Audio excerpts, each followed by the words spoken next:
Hi, Jacq Hackett here. This week on my Friday Thought, I've got what will seem like a pretty trivial tip, but actually it's quite an important one. So a few weeks ago, I talked about planning for facilitating large stakeholder workshops. I was in the process of planning a couple of major events that were coming up, and I gave you some tips about some of the things that I do in that process of planning. And one of those tips was about really working out the timings of your workshop process in great detail and not to skimp over that, to really kind of dig down, and every kind of 5-10 minutes would be mapped out for you so you could keep on track. So this week I facilitated two of those workshops that I had been planning, and I had taken my own advice and worked out the timings in detail.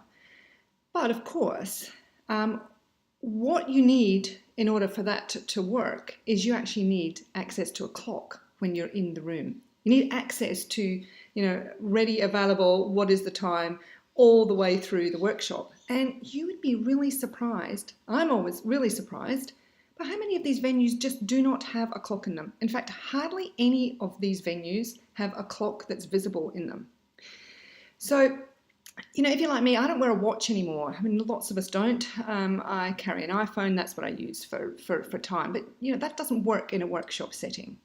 The screen goes blank, and I do not want to be, checking my phone for time as I'm facilitating a workshop. I actually need to have one eye on a clock throughout the whole thing in a way that's not visible and obvious to all the participants, but where I know, right, I've got another 5 minutes with this one, and then I'm going to need to wind that up, just so that I keep on time throughout the whole workshop.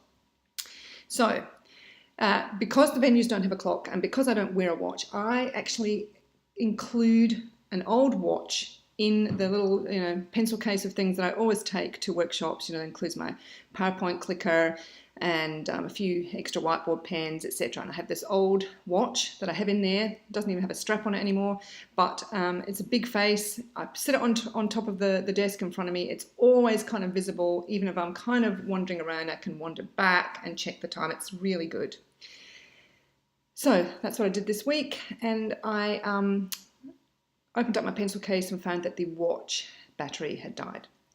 So there I was in this workshop with 70 people about to arrive and no way of telling the time. Thankfully, I talked to the venue people, and they organised me a clock. They went hunting and found a clock that I could sort of sit up somewhere.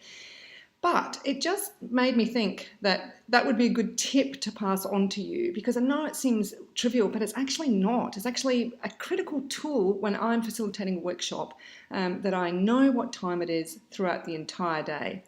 So if you're facilitating a workshop up ahead, and like me, you don't wear a watch, then make sure you pack one in your bag of tricks that you take with you. And unlike what I did this week, make sure you know the battery's working before you turn up to the workshop. Okay, have a great Friday.